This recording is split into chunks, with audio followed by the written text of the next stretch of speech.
What has happened, everybody? James Hancock here. I'm back to review episode 3 of Star Trek Picard, season 3, an episode called 17 Seconds, directed by Star Trek legend Jonathan Frakes, and written by Jane Maggs and Cindy Appel. And there's so much to get to related to this episode, not necessarily in terms of the plot, which was good and had a great cliffhanger ending, but in the interim between episode 2 and episode 3, I kind of went a little Star Trek crazy. It's a weird thing where just by virtue of enjoying season 3, I'm not like going crazy or doing cartwheels, but just by virtue of enjoying it, I got the itch to start watching classic Star Trek again. And I'm glad I did, because nearly everything I was watching was directly related to one of the subplots of this episode. When it comes to Star Trek Deep Space Nine, I was always one of those kind of casual fans where I would see episodes here and there, but I never really did like a deep dive and watched it all in sequential order. But I just got curious at random, and I was like, you know what? I'm going to start watching every single episode related to the Dominion War. And the Dominion War took place over the course of seasons 2 through 7 and increasingly kind of dominated the show. And I'm going to leave a link down in my video description where I found this guide where if you want to see the essential list or the essential plus expanded or essential plus expanded and supplementary, but this person knows their Dominion War. But by virtue of having watched how many episodes? I'm up to season 6, episode 2 in the official guide. But a lot of that is rearing its ugly head now because we're seeing the return of changelings this episode. And the changelings were absolutely at the core of the Dominion War. They're fucking terrifying. And what's interesting is how, by virtue of bringing the changelings back and the way they're able to sabotage ships or sabotage entire nations or planets or federations, in a weird way, Star Trek is officially beating Marvel to the punch with their upcoming show, Secret Invasion. And Marvel's show, Secret Invasion, is obviously dealing with the Skrulls, and it's based on a very famous story arc from about, 12 or 13 years ago. And maybe that show will be good, maybe it won't. But what's cool is seeing Star Trek for once kind of being ahead of the curve with one of these kind of paranoid subplots involving an alien race masquerading as people.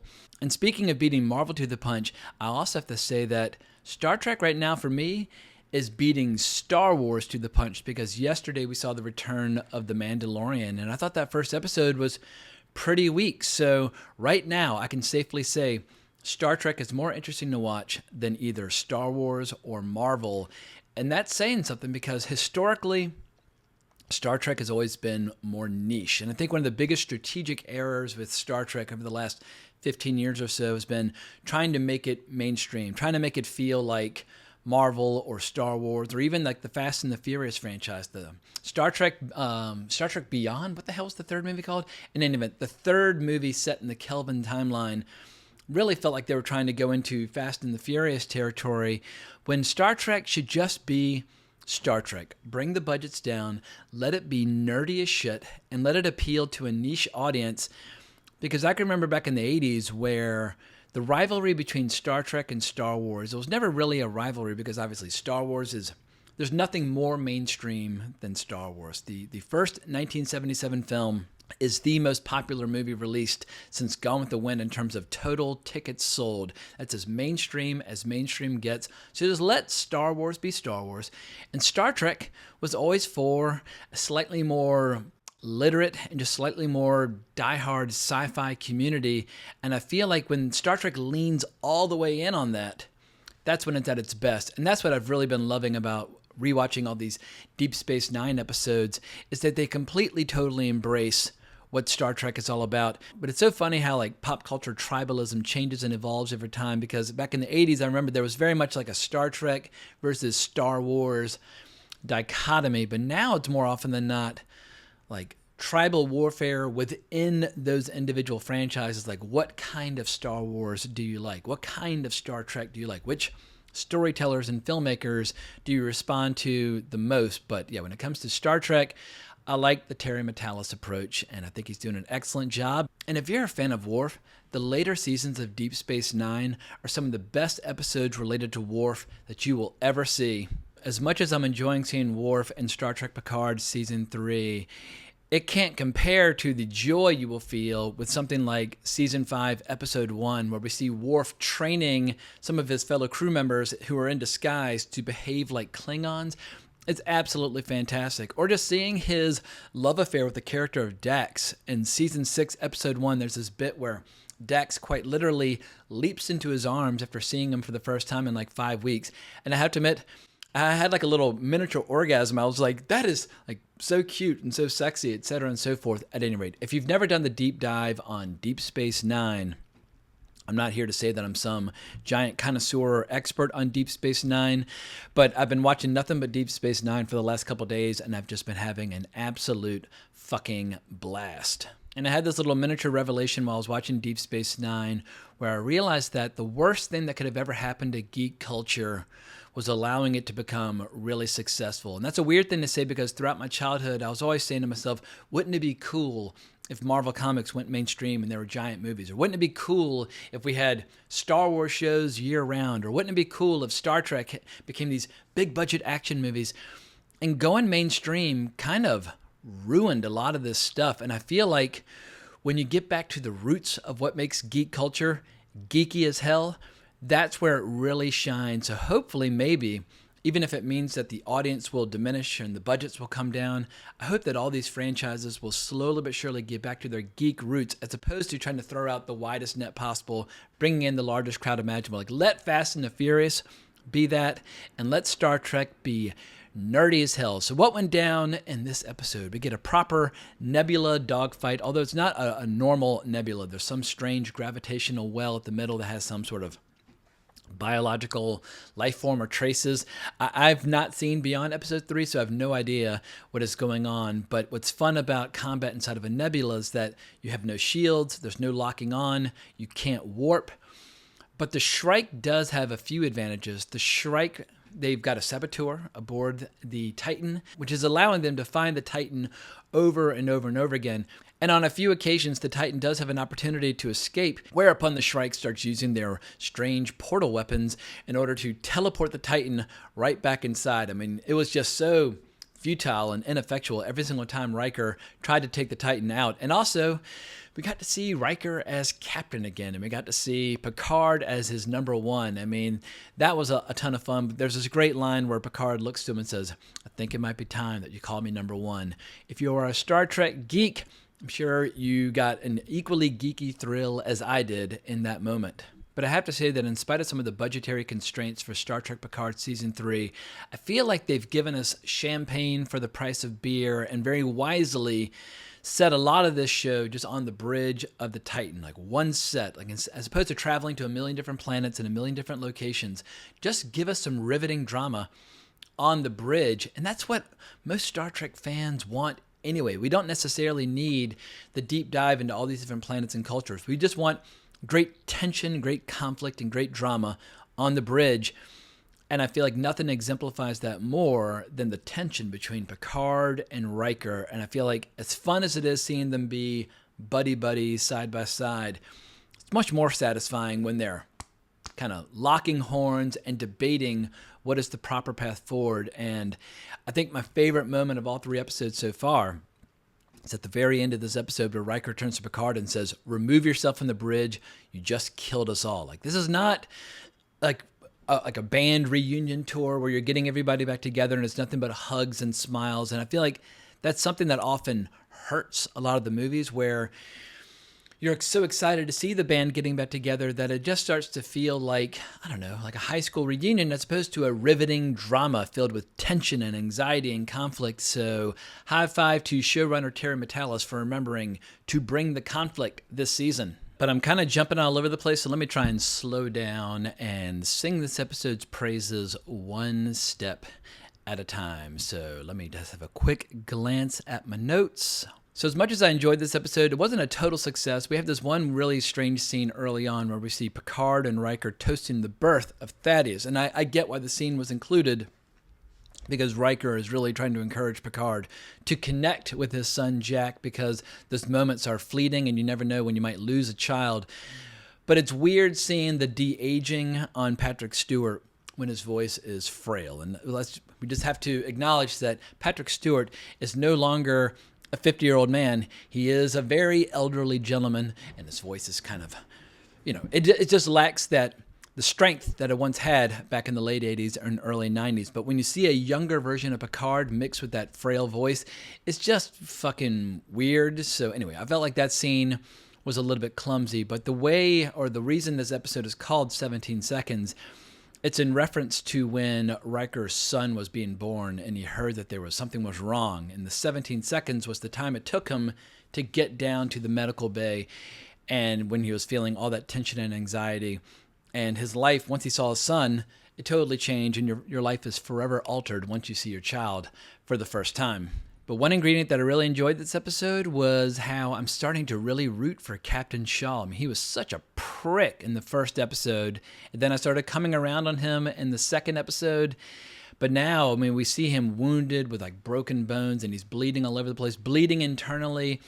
But he turns the ship over to Riker, and justifiably so. But yeah, I think by the end of the season, Shaw's going to find himself with a whole fucking fan base that that actor did not have going into this season. But another great scene was when we see LaForge giving a kind word to 7 and 9, where 7 and 9 has been confined to her quarters, but LaForge tells her that her dad would understand her loyalty to her friends and probably would have done the same in her place. So that was just a cool little moment of kind of friendship and understanding between those two characters.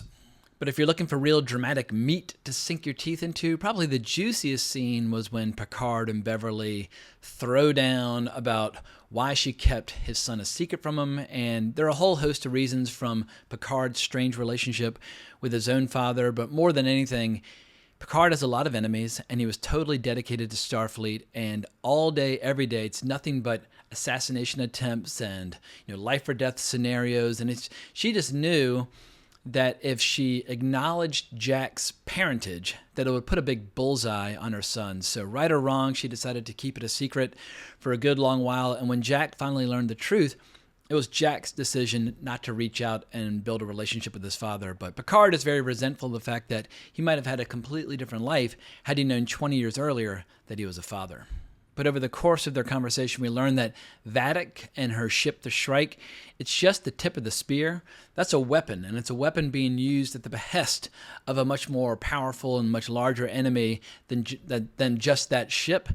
And so far, we're not aware of what the true threat is in this particular season. And I like how there's a little bit of mystery, and I like how we're seeing changeling saboteurs and echoes of the Dominion, and will a war as existential as that possibly rear its ugly head? I mean, during the Dominion War, it was not uncommon for battles to take place where like 100 Federation ships would be lost. I mean, it was absolutely fucking insane. And some people think that the Dominion War got too big and too unwieldy, but I think it's fucking riveting. I love it. But speaking of Jack, he and 7 of 9 team up to figure out how the Titan's being traced. And I could never quite understand the word they were saying, but there's a material leaking called Materium, I believe. Anyway, the warp core has been sabotaged, and that's what's allowing the Shrike to find them again and again and again. And Jack's nearly killed when he throws down with this changeling. And for people who have not watched Deep Space Nine, one changeling can pretty much wreak havoc on an entire ship because they're hell on wheels in combat, and obviously they can turn into a chair. They can turn into anything. They're very hard to keep track of, and they're very hard to face in combat if and when you actually discover one.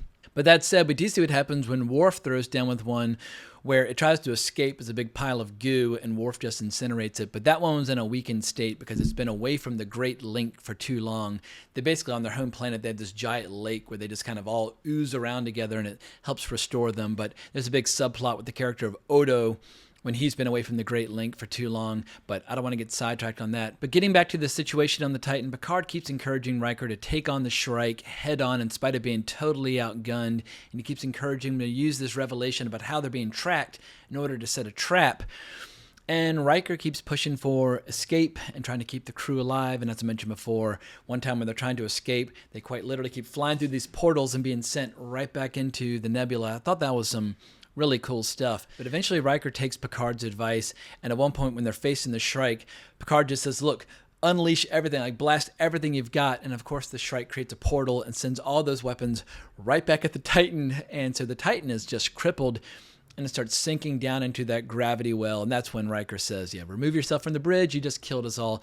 It was a really cool cliffhanger. And I have to say, yeah, the show just keeps getting better. But that's not all that this episode had to offer.